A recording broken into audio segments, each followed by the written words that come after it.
요즘 예전에 걸그룹이었던 핑클 멤버들이 모여서 캠핑하는 내용이 TV로 좀 방영이 되고 있습니다. 그래서 제가 봤을 때 그 중에 어떤 두 명의 멤버가 어디 산 위에서 떠오르는 게 태양을 이렇게 바라보는 장면이 있었거든요.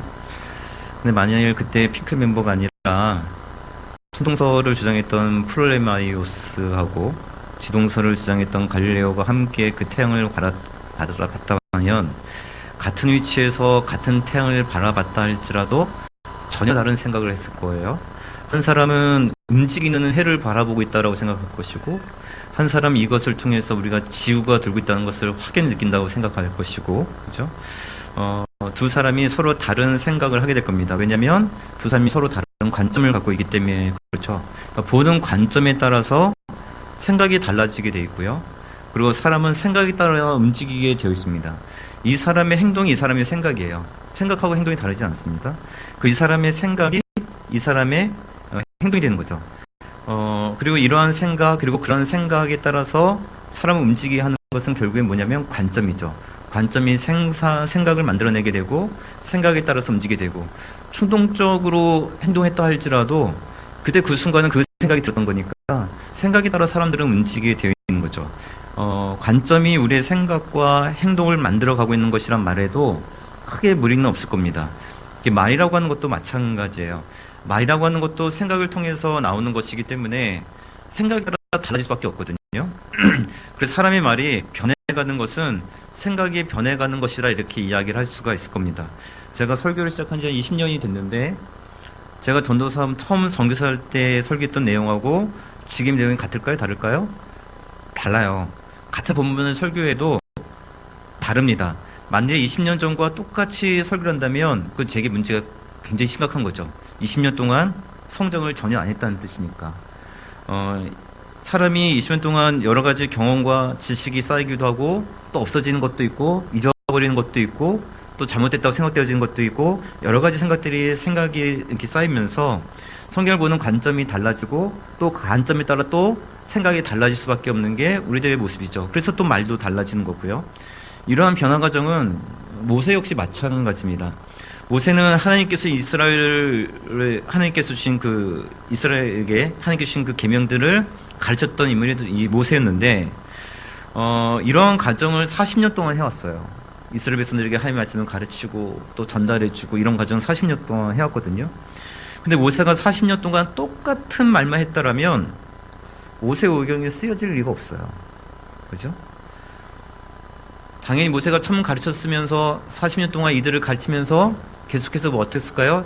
생각과 여러 가지 상황들이 변화감에 따라서 또 생각도 달라졌을 것이고 관점도 달라졌을 것이고 그래서 생각이 달라지고 그러다 보니까 조금씩 가르친 내용도 달라지고 그래서 오늘 이렇게 모세오경이 쓰여지게 된 거죠. 그러면 이 시기 모세오경을 통해서 모세의 가르침의 어떤 변화 이런 것들이 관점의 변화들이 흐름이 보여지는데 이러한 변화의 흐름의 중심에는 뭐가 있냐면 안식일이 놓여져 있습니다. 자, 처음 모세가 받은 10개의 계명 중에 안식일에 대한 계명을 우리가 이제 2주 동안 살펴봤는데 첫 번째 계명에는 안식일을 지켜야 되는 근본적인 이유에 대해 설명을 하고 있어요. 자, 출애굽기 20장 11절을 한번 같이 보도록 하겠습니다. 출애굽기 20장 11절 같이 읽으실까요? 시작. 이는 엿새 동안에 나 여호와가 하늘과 땅과 바다와 그 가운데 모든 것을 만들고 일곱째 날에 쉬었음이라. 그러므로 나 여호와가 안식일을 복되게 하여 그 날을 거룩하게 하였느니라. 자, 사람이 안식일을 지켜야 되는 이유는 창조 질서 때문에 그래요. 하나님께서 세상을 창조하시고 쉬었기에 우리도 쉬는 겁니다. 그래서 모세가 이렇게 10가지 계명과 여러 가지 율법을 받고 있는 이때에 안식일을 지켜야 되는 이유는 창조 질서 때문에 지켜야 된다라는 그런 가르침을 받으면서 율법을 받고 있는 그 순간에 산 밑에서 난리가 났었죠. 바로 산 밑에서 황금 송아지를 만들면서 섬기는 사건이 일어났던 겁니다. 이 사건은 굉장히 심각한 사건이에요. 이스라엘이 하나님을 거부한 것이고 하나님과의 언약이 그럼으로 인해서 파기되어져 버리는 굉장히 충격적인 사건이기 때문입니다. 이 사실을 알았던 모세는 분노했고 그래서 하나님의 계명이 기록된 율법 그 돌판을 깨어뜨려 버린 거예요. 언약이 파기되어 버렸기 때문에 율법이 더 이상 필요 없게 된 거죠. 하나님과 우리 사이에 계약이 있기 때문에 그 계약 조건들이 있는 건데, 계약이 파기되어 버리면 그런 조건들이 다 필요 없어지는 거 아니겠어요? 언약이 파기되었기 때문에 더 이상 계명이 필요 없어요. 그래서 율법을 그 돌판을 깨어버린 겁니다. 모세는 그만큼 분노했지만 그럼에도 또다시 하나님께 은혜를 구했어요. 하나님의 모세의 청을 들으시고 이스라엘을 용서하시고 그들과 다시 언약을 이어가시기로 하신 겁니다. 그래서 하나님께서 모세에게 다시금 계명을, 두 번째 계명을 주시는 거예요. 그러니까 큰 흐름에 본다면 출애굽기 34장에 두 번째 계명이 기록되어 있는데, 20장에 기록되어 있는 첫 번째 계명들과 이 34장에 기록되어 있는 이 두 번째 계명이 큰 흐름에서 봤을 때는 그게 다르지 않아요. 그러면서 그 안에 작은 변화들이 일어나고 있는데, 그 중에서 보면 특별히 안식일에 대한 내용이 좀 달라져 있는 것을 볼 수가 있습니다. 자, 34장, 출애굽기 34장 21절 한번 같이 보도록 하겠습니다. 출애굽기 34장 21절 같이 읽으실까요? 시작. 너는 엿새 동안 일하고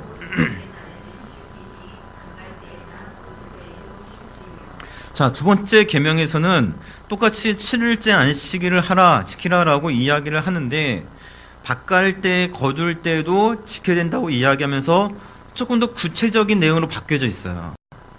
그러니까 첫 번째 계명은 조금 더 근본적인 접근이었죠. 근본적인 원리, 왜 쉬어야 되는가, 거기에 대한 당위성이 설명되어 있다라면, 이 두 번째 주셨던 그 계명에는 이에 대한 구체적인 계명이 됐다는 거예요. 첫 번째는 7일째 쉬었던 이유는 우리의 새로운 통치자이신 하나님께서 7일째 쉬었기 때문에 우리들도 쉬어야 된다는 그런 근본 질서가 있더라면, 여기서는 조금 더 구체적으로 쉬어야 된다 이야기하면서 약속의 땅에 너희들이 들어가게 된다면 거기서 특별히 밭을 갈고 거둘 때에도 쉬라 말씀하고 있는 거예요. 농한기에는 일이 없기 때문에 쉬는 게 쉬워요. 어차피 농한기 때는 다 쉬워요. 그냥 쉬니까. 근데 농번기가 되면 하루가 아쉽거든요. 근데 이때도 쉬어야 된다는 거예요. 그렇게 쉬라고 구체적으로 가르치고 있는 거예요. 하나님과 모세가 이 황금 송아지를 사건을 보면서 조금 달라진 거죠. 그러니까 이스라엘을 보는 관점이 조금 달라진 거예요. 이들은 애굽 땅에서 종이 되었기 때문에 탈출시켜주고 일주일에 하루씩 안식하라고 하면 굉장히 기뻐하고 그래서 잘 지킬 사람들로 보여졌는데, 아닌 거죠. 얘네들은 농번기에도 일을 할 사람들 보이기 시작한 거예요. 안식일을 기뻐하는 게 아니라 안식일에도 일을 해서라도 더 많은 수확을 거두려는 그런 사람들로 일이 보이기 시작을 한 거죠. 관점이 조금씩 달라지기 시작하면서 생각하고 말이 달라지는 거예요. 그리고 이러한 관점의 변화는 신명기에서 더욱더 극명하게 드러나게 됩니다. 신명기는 광야 생활을 마치고 이제 막 가나안 땅에 들어가려고 하는 이스라엘들에게 모세가 가르친 내용들이 기록된 게 신명기 말씀이거든요. 모세가 40년 동안 이스라엘 백성들을 경험하고 나서 최종적으로 내린 결론, 이 내용들이에요. 그게 오늘 본문입니다. 그래서 신명기 오늘 본문을 돌아가셔서 신명기 5장 15절을 같이 읽도록 하겠습니다. 신명기 5장 15절. 자, 우리 같이 읽습니다. 시작. 너는 기억하라. 내가 애굽 땅에서 종이 되었더니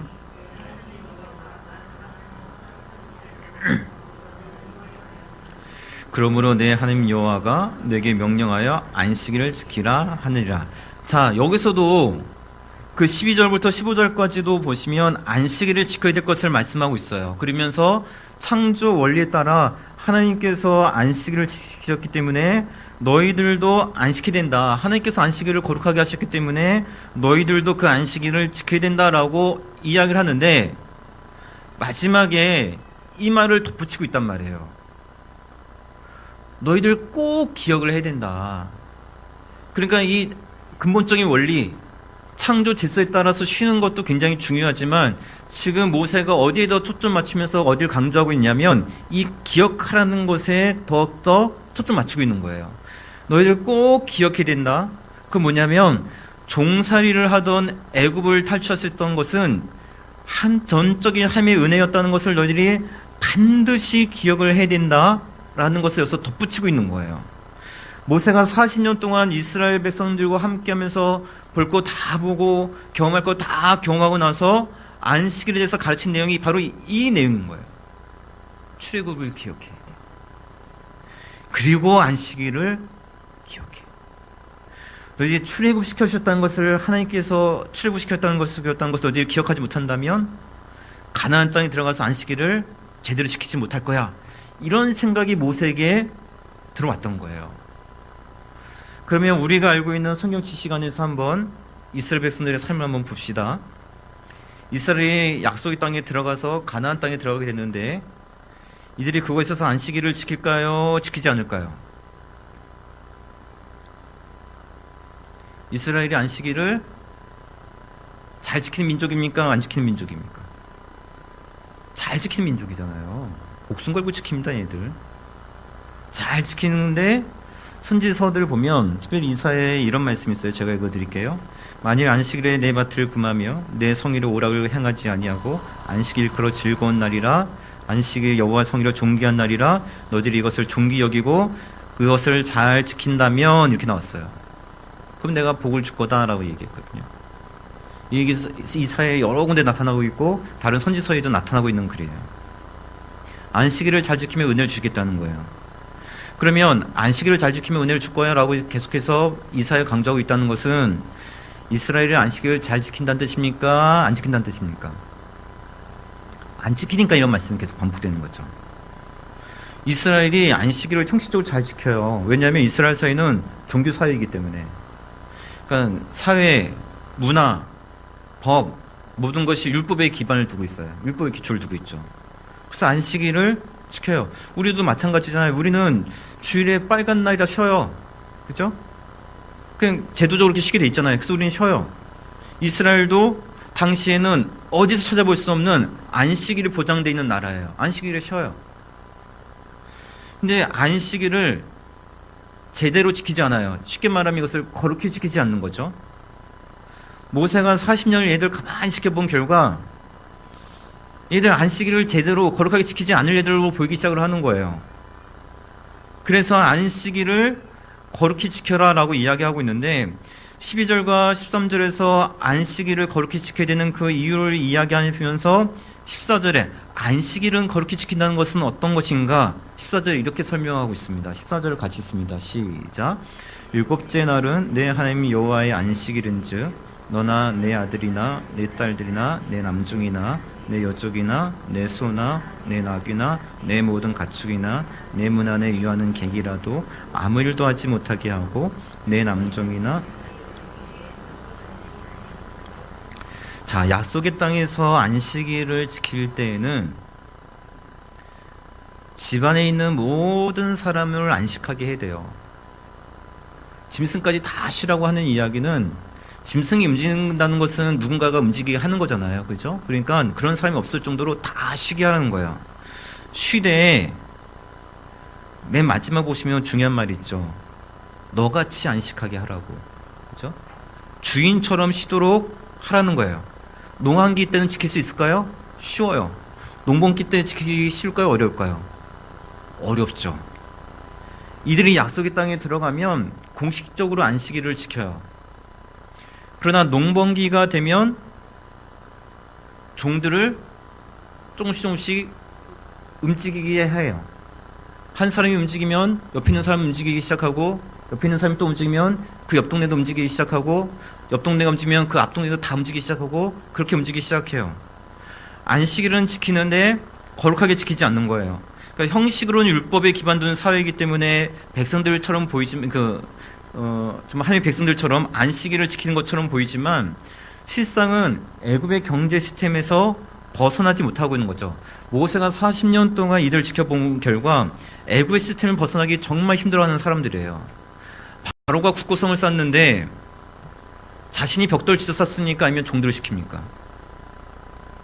종들을 시키죠. 자기는 뭐예요? 자기는 안 시켜요. 그게 애굽 시스템이에요. 이스라엘이 약속의 땅에 들어가서 공식적으로 안식일을 지켜요. 하나님의 통치가 있는 그런 나라처럼 보여요. 애굽과 달라버리죠. 그래서 안식일에 주인이 쉬어요. 그런데 종들은 일을 해요.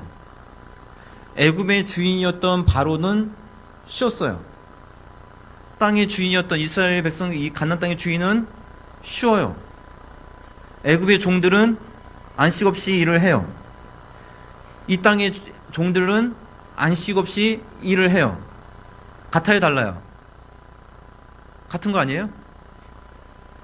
분명히 형식적으로는 이스라엘이 하나님의 통치를 받고 있는 나라라고 이야기하고 있지만, 자신의 삶이 율법의 기초를 두고 있다라고 이야기하고 있지만, 신앙의 기초를 두고 있다라고 이야기를 하고 있지만, 시스템은 어디 시스템이냐면 애굽 시스템이에요.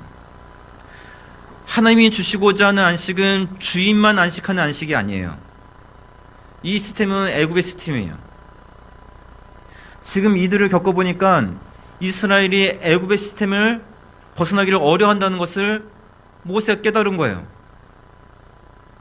왜 이들은 하나님의 통치 아래 있다고 이야기하면서 애굽의 통치 아래 살아가고 있는가? 안식일을 지킨다고 하면서도 왜 이들은 안식일을 제대로 지키지 못하고 있는가? 안식일이 보장된 나라에 살고 있는데 왜 그 안식일을 이렇게 지키지 못하는가? 에디슨의 아주 유명한 말이 있죠.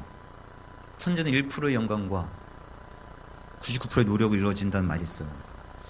이 말을 들을 때마다 진짜 어이가 없죠. 이건 DNA가 좋은 사람만이 할 수 있는 말이에요. 그죠? 99%의 노력이 된다면 제가 에디슨 같은 과학자가 될 수 있을까요? 될 수 있다고 여러분이 저를 이렇게 바라보시는 것 같은 느낌이 드는데 절대 안 되죠. 제가 열심히 노력하면 유현진 같은 투수가 될 수 있을까요? 금요일에 작성했는데 어제 유현진 홈런 맞았더라고요. 제가 열심히 노력하면 유현진 같은 투수가 될 수 있어요? 안 돼요. 어떻게 보면 노력도 재능처럼 느껴져요. 노력만으로 되지 않아요. 그런데 에디슨이 이런 말을 한 것은 내가 볼 때는 이 사람 천재인데 에디슨이 이런 말을 하는 것은 본인이 열심히 노력했기 때문에 이런 말을 할 수 있는 거예요. 실제로 아무리 머리가 좋고 좋은 재능이 있다 할지라도 노력하지 않으면 이런 성과를 이뤄낼 수가 없어요. 그렇지만 사람이 노력으로 이룰 수 있는 것은 한계가 있어요. 그런데 우리는 종종 착각하는 것이 뭐냐면 인간의 노력을 너무 과대평가하는 경향이 있습니다. 노력하면 이룰 수 있다는, 노력하면 이루지 못할 것이 없다는. 그래서 자녀들의 성적이 잘 나오지 않으면 노력하지 않았기 때문이라고 지적할 때가 많아요. 재능이 있는데 노력하지 않았기 때문에 안 됐다는 거죠. 그렇지만 솔직히 말씀드리면 노력을 해도 안 되는 경우들이 좀 있어요. 저는 영어를 말이 잘 안 돼요. 노력해도 잘 안 돼요. 말에 재능이 이렇게 많은 사람이 아니기 때문에 그래요. 영어 잘하는 사람들은 한국말도 잘하거든요. 제가 여러분 잘 못 웃기잖아요. 제가 여러분 잘 웃기게 될 때면 영어도 잘하게 될 거예요, 아마. 말의 재능이라는 게 있는 거거든요. 근데 우리들의 큰 착각은 인간의 노력과 수고로 많은 것을 이룰 수 있다는 그런 관점에 속을 때가 너무 많아요.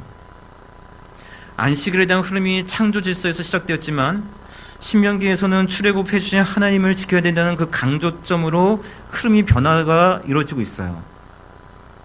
그리고 이스라엘 백성들은 실제로 그것을 잃어버리지 않습니다. 하나님께서 이스라엘을 구원해 주셨음을 믿어요. 히브리 민족이란 말 자체가 물에서 건너왔다는 뜻이 있거든요. 홍해를 건넜을 때도 물을 건넌 거죠. 요단강을 건너서 가나안 땅에 들어간 거죠. 이거 다 누구의 은혜냐면 하나님의 은혜라는 것을 이들이 알아요. 그것은 알고 있는데, 그것은 사실이니까, 팩트니까 그것은 알고 있는데, 관점은 어디에 관점이 머물고 있냐면 애굽의 관점에 머물고 있는 거예요. 왜냐하면 하나님의 은혜로 애굽 땅에서 나왔지만 40년의 동안 광야를 걷는 수고를 자신들이 했다라고 생각하기 때문에 그렇습니다. 요단강을 건너고 여리고성 무너뜨려 주신 것은 하나님의 은혜예요. 이건 기적이죠. 1%의 하나님의 기적. 그러나 그 가나안 땅의 모든 성들과 점령하면서 전쟁을 버티면서 희생을 치르면서 그 땅을 점령한 건 누구의 노력이에요? 자신들의 수고란 말이에요. 그렇게 해서 주어진 것이 약속의 땅 가나안이에요. 그럼 이 땅은 에디슨의 말처럼 1%의 하나님의 은혜, 1% 하나님께 주신 재능, 99% 자신의 노력으로 이루어진 땅으로 바라보기가 쉽다는 거예요. 왜냐하면 애굽에서 가나안 땅까지 그 먼 거리를 광야길을 걸은 건 자신들의 수고잖아요. 그렇죠? 하나님께서 인도해주셨다 할지라도 이 사람들이 가만히 있었더라면 여기 못 들어갔을 거예요. 그죠? 가나안 땅 그 요단강을 건너서 그 안에서 전쟁을 치는 건 누구예요? 이들이잖아요. 하나님의 은혜가 큽니까? 이스라엘의 수고가 더 큽니까? 이렇게 해서 분할받은 땅이 가나안 땅이에요. 그러면 이 땅에 대한 지분은 누가 더 커요? 하나님의 지분이 커요? 내 지분이 더 커요? 더 쉽게 말해볼까요? 이 땅은 이스라엘의 소유예요? 아니면 하나님의 소유예요? 이 땅은 이스라엘 백성들의 소유예요? 아니면 위협으로 받은 땅이에요? 답은 뭐죠? 오늘 우리가 암송할 구절에 답이 나와 있어요. 그 땅은 위협으로 받은 땅이에요. 소유권은 하나님께 있어요. 우리도 이스라엘도 그 땅은 자신들의 소유가 아니라 위협으로 받은 땅이라는 것을 알고 있어요. 그렇지만 이스라엘이 그 땅을 바라보는 관점은 소유의 관점에서 그 땅을 바라봅니다. 자신들이 걷고 자신들이 싸워서 획득한 땅으로 바라보고 있는 거예요. 만일에 그 땅을 위협으로 바라봤다면 안식일에 사람들에게 일을 시키지 않을 거예요. 하나님의 소유로 봤다라면, 이 땅이 진정한 주님의 그 하나님의 이 소유권이 하나님께 있다는 것을 믿었더라면, 그렇게 받았더라면 그 땅에 하나님의 지배력이 드러나도록 했을 거예요. 하나님의 지배력은 바로의 지배력과 달라요. 바로의 지배력은 사람들을 일시키고 결국에는 자신만이 안식하려는 그 안식입니다. 그러나 하나님의 안식은 내가 안식을 했으니, 내가 너희들이 살아갈 수 있는 모든 것들을 다 창조했으니 나도 안식하고 그랬으니 너희들도 안식해야 된다. 함께 안식하자는 거예요. 그게 하나님께서 우리에게 주시고자 하는 그 안식이에요. 모든 피조물도 다 안식하라고 말씀하셨습니다. 이게 하나님의 안식이에요. 그래서 14절 마지막을 보시면 주인들이 안식할 때에 종들도 너희같이 안식하라는 말씀이 여기서 나오는 거예요. 하나님께서 안식하셨기 때문에 나처럼 너희들도 안식하라 말씀하셨기 때문에, 그래서 그 땅에 위협으로 받은 사람들도 내가 안식하니 너희들도 안식하라라고 이야기하시는 겁니다. 하나님의 지배력이 그 안에 나타나고 있는 거예요. 농번기가 되어도 일을 시키지 않는 이유는 뭐냐면 그 땅은 하나님의 소유이기 때문에 그 땅에서 이른 비와 늦은 비를 내려주시고 그 땅에 결국엔 풍성한 열매를 맺게 하실 것은 오직 하나님의 은혜임을 알기 때문에 우리 역시 땅을 갈고 수고를 하지만, 그러나 그 열매를 맺어가시는 이는 이 땅의 진정한 소유자이신 하나님이라는 것을 알기 때문에, 그래서 안식을 지킬 수 있는 거예요. 그런데 이스라엘은 그 땅을 소유로 봐요. 그래서 하나님의 지배력이 아니라 사람의 지배력이 드러나도록 하는 거예요. 나는 쉬더라도 너희들은 일을 하도록 해서 계속해서 그 안에서 많은 소산이 일어나도록 하는 거죠. 만일에 그 땅이 위협이 아니라 소유라면, 하나님께서 그 땅을 그들에게 위협으로 주신 것이 아니라 완전 소유권까지 다 주셨다라면 이스라엘의 그러한 태도는 잘못된 게 아니에요. 그 땅이 자신들의 소유라면 남들과 경쟁해서 더 많이 수확하고 다른 사람들의 땅을 또 뺏고, 그래서 자신만의 그 안식을 추구하는 게 잘못된 게 아니에요. 그게 자기의 소유가 맞더라면. 그러나 위협으로 본다면 주신 땅 안에서 많은 사람들이 함께하면서 안식하도록 만드는 것이 그게 맞는 거예요. 그게 그 땅의 주인이신 하나님의 뜻이기 때문에 그래요. 모세는 그래서 출애굽의 하나님을 기억하고 안식일을 지키라고 하고 이야기하는 이유가 바로 여기에 있는 거예요. 위협으로 주신 거니까. 이게 다 하나님의 은혜니까. 너희들이 걸어왔다, 수고했다, 여러 가지 불평도 하고 많은 것도 하지만 너희들이 이제 정말 애굽 땅에서 나오지 않았다면 이 모든 것들 아무것도 할 수 없는 거야라고 이야기하면서 그것을 기억해야 그 땅을 위협을 바라보지 않고 소유를 바라보지 않고 위협을 바라볼 것이기 때문에 그것을 기억하라라고 이야기하고 있는 이유가 여기에 있는 거예요. 근데 이스라엘은 그 땅을 위협으로 보지 않고 자신들의 노력으로 이룬 땅으로 바라봅니다. 그래서 더 많은 노력으로 더 많은 땅을 정리하고자 경쟁했습니다. 때로는 이기적이어야 돼요. 다른 사람의 고통과 아픔을 모른 척하고 살아야 되는 거예요. 애고의 시스템이 그런 시스템이거든요. 위협이 아니라 소유로 생각하기 때문에 그래요. 나만의 안식이 필요하기 때문에 다른 사람의 형편이 어떻든 간에 그 사람의 땅을 뺏어야 되는 것이기 때문에 다른 사람이 아픈 것은 모른 척 해야 돼요. 다른 사람이 힘들어진 건 얘네들이 노력을 안 한 거지. 얘네들이 재능이 없는 거지. 중요한 건 나의 안식이니까. 안식이라고 하는 그 말에 큰 함정이 거기 있는 거죠. 나의 안식이 중요한 거니까. 지금 나도 없는데 다른 사람의 형편을 살펴볼 여유도 없어요. 이게 하나님께서 주신 것을 자신의 소유라고 믿는 이스라엘의 모습입니다. 그래서 안식년도 사라지고 신년도 다 사라져 버리는 거예요. 소유니까. 내 땅 내 마음대로 하는 거지. 왜 땅을 왜 쉬게 해? 내 건데. 하나님께서 그 땅을 안식년을 주셨지만 내 땅인데 신년인 다 사라지는 거예요. 내 소유를 보기 때문에. 모든 것이 자신들의 노력을 이루는 것이고 더 많이 갈고 더 많이 수확을 해야 내 안식이 이루어지는 것입니다. 그래서 안식은 저항입니다. 이러한 관점을 저항해야 돼요. 약속의 땅이 이스라엘의 소유가 아니잖아요. 이스라엘이 자신의 노력으로 그 땅을 소유하게 된 것이 아니잖아요. 그럼에도 그 땅이 자신의 소유라는 그 관점에 붙잡혀 있기 때문에 그 관점에서 생각이 나오기 시작하고 행동이 나오기 시작하는 거예요. 어떤 부르고만은 강요에 저항하라 이야기했는데 전 내용을 좀 바꿨거든요. 주제하고 관점에 저항을 하셔야 돼요. 모든 것은 하나님으로부터 말미암은 거예요.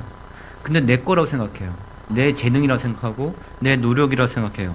그 관점에 저항을 할 때 우린 진정한 안식을 누릴 수 있게 되는 것이고, 나만의 안식이 중요하다는 그 생각에 저항을 할 때 함께 이룰 수 있는 그 안식이 우리에게 주어질 거예요. 이스라엘은 근데 그런 것을 못했던 거예요. 그 관점이 벗어나지 못했던 거죠. 그러면 우리들은 어떻습니까? 요즘 유행하는 말 중에 하나가 내로남불이란 말이 있어요. 내가 하면 로맨스, 남들이 하면 불륜. 다른 사람에 대해서는 엄격하게 잣대를 들이면서도 우리 자신에겐 굉장히 관대한 그런 삶을 살아가고 있죠. 우리는 가나안 땅이 이스라엘의 소유가 아니라 위협이라고 쉽게 말할 수 있어요. 아니 얘들 어떻게 이렇게 생각할 수 있지? 종되었던 걸 구해준 것이 하나님의 은혜인데, 그리고 사실 이들이 수고를 걸었지만 낮에는 구름기둥으로 다 인도하셨던, 밤에는 불기둥으로, 낮에는 구름기둥으로 있었던 하나님의 은혜였는데, 모든 것이 다 전쟁에 승리할 수 있도록 하나님께서 다 앞장서시고 하나님께 은혜 주시고 다 하나님의 은혜인데 어떻게 이것을 자신들의 소유라고 생각할 수 있지? 그럼 우리 역시 우리가 가진 재능, 능력, 우리의 소유, 이 모든 것들을 하나님께서 우리에게 유업으로 주신 것으로 바라보고 있습니까? 아니면 내 소유라고 생각하고 있습니까? 재능마저 하나님께서 주신 것이라 생각하고 있습니까? 아니면 재능도 그냥 내 거라고 생각하고 그냥 내가 타고 태어난 것이라고 생각하고 있습니까? 우리는 어떻게 이것을 바라보고 있죠? 우리가 가진 모든 것들을? 우리가 가진 것들을 어떻게 바라보고 있는가를 판단할 수 있는 기준은 굉장히 쉬워요. 행동을 보면 돼요. 행동은 어디서부터 나온다고요? 생각에서 나오는 거예요. 생각은 관점에서 나오는 거고요. 내가 가진 모든 것이 하나님으로부터 말미암았다고 믿는다면 함께 안식을 누리고 기쁨을 누리는데 사용하는 것을 꺼려하지 않을 거예요. 내가 가진 재능을 가지고 함께하고 다른 사람에게 유익을 줄 수 있더라면 그 재능을 사용하는 것을 그렇게 꺼려하지 않을 거예요. 내 거라고 생각하니까 안 나누는 거예요. 내가 노력해서 이룬 거니까 내 소유들을 나눌 수 없는 거예요. 나는 정말 열심히 노력해서 수고해서 얻은 그 소유인데 쟤들은 저는 그렇게 노력하지 않아서 얻은 것들이 있는데 이 사람들에게 왜 내가 나눠줘야 돼? 이런 생각이 있는 거죠. 내가 가진 모든 재능, 재물, 능력, 하나님의 지배력이 아니라 내 지배력이 나타나기를 바랄 거예요. 내가 열심히 노력한 거니까. 앞으로도 내가 더 열심히 수고하면 이룰 거라고. 내 지배력이 나타나기를 바랄 거예요. 그래서 우리는 나만의 안식을 취하기 때문에 다른 사람이 아파하고 힘들어해도 모른 척하고 살아가요. 물론 저도 저를 잘 속이는 게 뭐냐면 이렇게 속여요. 나중에 내 형편이 좋아지면 그때는 더 많이 도와줄 수 있을 거예요. 그렇게 속이고 지금 살짝 넘어가요. 그러나 사실은 내 거를 바라보기 때문에 그런 거죠. 이건 신앙생활을 오래 하고 어떤 직분을 갖고 있든 상관없는 말이에요. 어려운 분들이 있으면 돕는 분들은 항상 돕고 모른 척 하시는 분들은 항상 모른 척하며 살아가요. 우리의 행동을 통해서 우리의 관점이 어떤가가 드러나고 있어요. 근데 우리는 또 속이죠. 나도 언젠간 저렇게 할 수 있을 거야. 내 소유니까 내가 필요할 때 내 마음대로 사용하고 있는 것인데도 불구하고 지금은 아직 못하는 것 뿐이야 라고 스스로 속이고 있는 살아가는 것 뿐이에요. 우리가 가진 모든 것들이 정말 주님부터 말미암은 것이 맞습니까? 내 재능, 시간, 가정, 환경 모든 것들이 정말 주님께서 주신 것이 맞습니까? 그리고 앞으로도 내 삶을 통해서 하나님의 그 풍성하신 은혜, 하나님의 지배력이 정말 드러나기를 원하고 있습니까? 그렇다면 내가 가진 것을 소유로 바라보지 마세요. 유업으로 바라보세요. 그래야 하나님의 지배력이 나타날 거 아니에요. 하나님의 소유니까. 악착같이 나만을 위해 살아가는데 그 어떻게 내 거라고 생각하고 살아가는데 하나님의 지배력이 나타날 수 있겠어요. 그래서 자녀들을 위해서 또 청년들을 위해서 또 어린 자녀들을 위해서 이런 일을 하자라고 이야기했을 때도 나만의 안식을 구하지 마시고 내 자녀가 해당되지 않으니까 무시하지 마시고 이들과 나도 함께 안식하기를 원하고 또 내가 이들과 함께 안식하면 이들도 또 다른 사람들과 함께 안식하기 위해서 또 그 일들을 해나갈 거예요. 함께 안식하는 것이 주님께서 주시고자 하는 그런 참된 안식이고 내가 안식하고자 할 때 함께 안식하고자 할 때 또 하나님께서는 그들만 안식하도록 하는 것이 아니라 또 나에게도 안식할 수 있는 그러한 즐거움들을 우리에게 허락하실 겁니다. 사랑하는 성도 여러분, 안식은 저항이에요. 세상은 여러분 가진 것 여러분 뜻대로 여러분 거라 이야기하지만 그 생각에 조금 저항을 해보시고 모든 것이 하나님의 소유이기 때문에 하나님의 지배력이 드러나길 원하고 이른 비와 늦은 비를 통해서 그러기에 하나님께서 열매를 맺길 간절히 소망하고 그래서 나만의 안식이 아니라 우리 가정에서 함께하는 그 안식 그리고 이 가정을 넘어서 우리 교회 공동체에 함께 할 수 있는 그런 안식 그리고 우리 교회 공동체를 넘어서 우리 함께 협력하고 있는 선교사님들과 모든 삶 속에서 함께 할 수 있는 그런 안식이 우리를 통해서 회복될 수 있도록 왜? 하나님의 모든 것들을 하나님의 소유라고 보면서 그것을 유업을 받기에 그래서 함께 그 안식을 누려갈 수 있는 그런 귀하고 복된 삶들이 되시길 주님의 이름으로 축복드리겠습니다.